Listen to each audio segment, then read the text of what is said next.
পায়েস রান্না করার জন্য প্রথমত সাবু এবং প্রাণের দুধ 1 লিটার আছে, আমার হাফ লিটার লাগবে। আর আছে ভ্যানিলা এসেন্স, চকলেট ফ্লেভার, কেওড়া জল ও সুগার ও বাদাম, দারচিনি, এলাচ। দুধটা বলক আসা পর্যন্ত অপেক্ষা করতে হবে।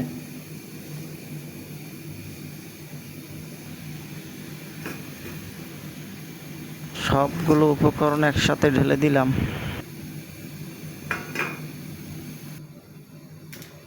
পরিমাণ মতো চিনি দিয়ে দিলাম।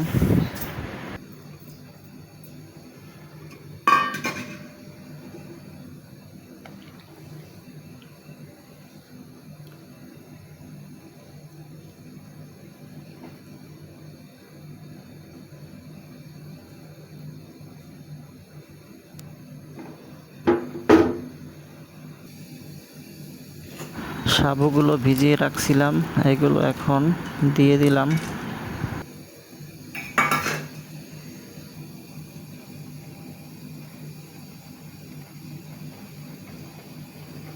সবাই চলে আসুন বন্ধুরা সাবুর পায়েস খেতে।